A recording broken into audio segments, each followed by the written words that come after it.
For discrete particles, we use a simple summation. But as particles multiply and merge into a continuous solid, our summation morphs into an integral. Why do we even need calculus?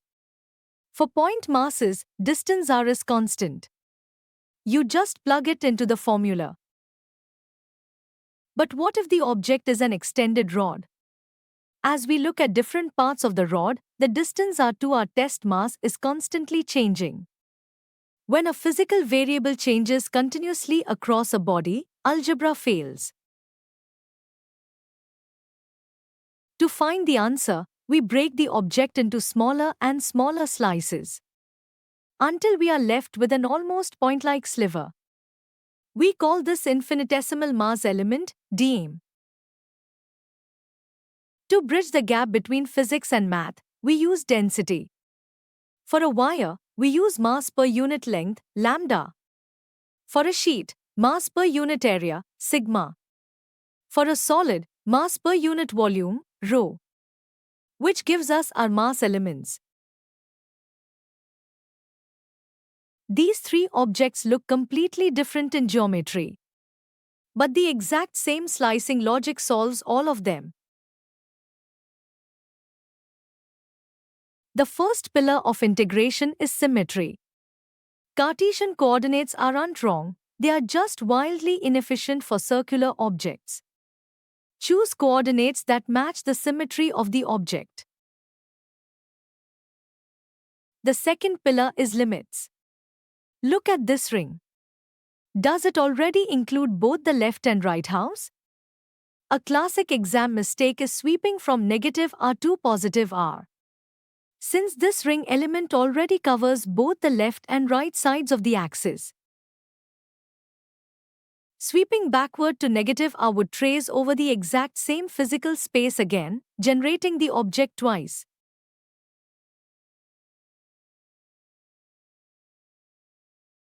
Let's build a universal 6-step recipe you can use on any exam. Choose an arbitrary distance x and pick your smallest element. Express it geometrically as dx. Convert geometry to mass using density. Write your element's mass contribution. And finally, integrate. Pause the video. For a rod with a heavier end, which density applies, and what is dm? Since it's a 1D rod, linear density lambda applies. We just substitute it into step 5 of our recipe. Master this one recipe, and you will unlock 5 different chapters of your textbook. Let's practice it. Consider a circular arc. A rigid Cartesian dx slice fails to capture the curvature. Instead, we use polar coordinates. We sweep a small angle d theta, creating an arc length dl equal to r d theta. Substituting this into our 1D density formula gives us our mass element, with limits from 0 to pi. So far, we have conquered one-dimensional lines and arcs using linear density lambda. But if we fill that arc in, creating a solid 2D semicircular disk, we cross the density bridge. We must upgrade to surface density sigma, mass per unit area. A simple one-dimensional length dl is no longer enough. We now need a two-dimensional area element, da. How do we slice a semicircular disk? Let's try the wrong way first. A vertical Cartesian slice creates a nightmare integral because its height y is a complex square root function of x. Applying pillar 1, symmetry, we slice it radially instead. A to D disk is just a collection of nested 1D rings. Let's extract one of these semirings of radius r and thickness dr. If we cut it and unroll it flat, it forms a rectangle. The length is half the circumference, pi r, and the width is dr. The area is simply length times width. We plug this area element da into a density bridge to get our final mass element dm. What if the disk is full? The logic is exactly identical. We extract a full concentric ring of radius r. Unrolling it yields a rectangle with length equal to the full circumference, 2 pi r, giving us an area element of 2 pi r dr and our corresponding mass element. Pause the video. If a full disk is 2 pi r dr and a half disk is pi r dr, what is the area element of a generic pi slice sector with angle theta 0? Using the exact same logic, the unrolled length of a sector ring is simply theta 0 times r, making its area element theta 0 r dr. Moving to 3D, let's take a hollow hemisphere. Because it is hollow, all of its mass lies purely on its two-dimensional curved surface area. We slice it horizontally to create a ring. Let's measure the angle theta from the vertical axis. The radius of this horizontal ring is simple trigonometry, r sine theta.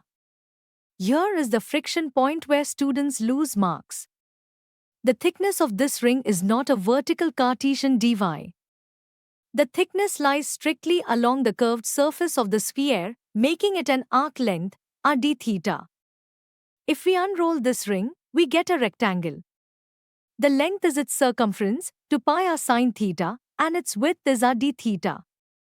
Multiplying length by width gives us our area element dA, which we simply plug into our surface density bridge. What if the hemisphere is solid? We now have mass distributed throughout the entire volume. We cross the final density bridge, upgrading from surface density sigma to volumetric density ρ, mass per unit volume. This means we can no longer use area elements. We need a three-dimensional volume element, dV. To slice a solid hemisphere, we leverage pillar 1, symmetry. A solid hemisphere is just a collection of nested, hollow hemispherical shells packed like Russian nesting dolls. Let's extract one of these hollow shells of radius r and thickness dr.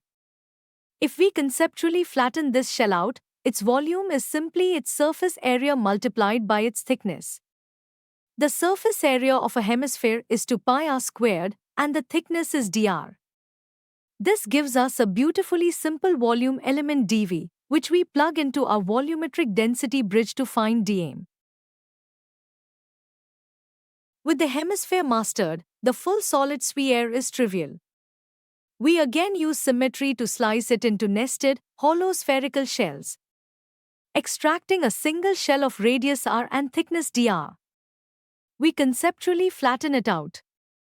The volume is its full surface area, 4 pi r squared, times its thickness dr, yielding our beautiful volume element dV and our mass element dm. For a uniform cuboid, we can slice cleanly with Cartesian planes. We slice vertically along the x-axis to create a solid rectangular slab of thickness dx. The volume is simply the constant cross-sectional area multiplied by dx. Now for the ultimate boss of elements, the solid cone.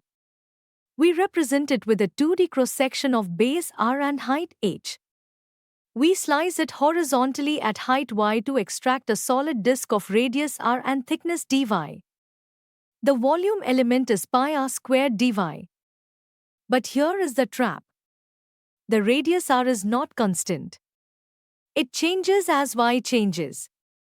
We cannot integrate r with respect to y. We must use similar triangles. Look at the large right triangle and the small nested right triangle at the top. The height of the small triangle is h minus y.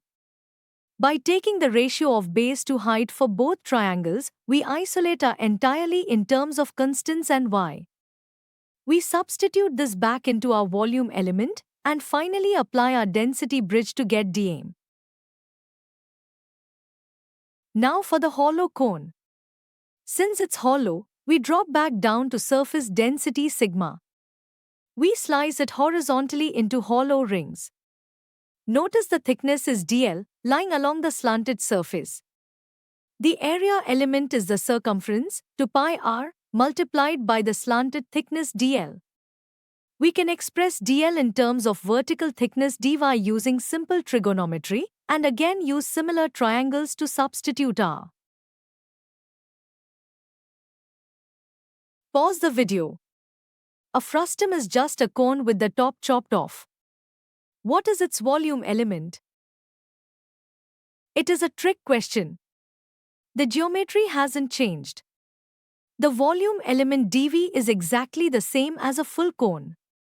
The only thing that changes when we integrate is the bounds. Instead of integrating to the very tip, we stop at the top of the frustum.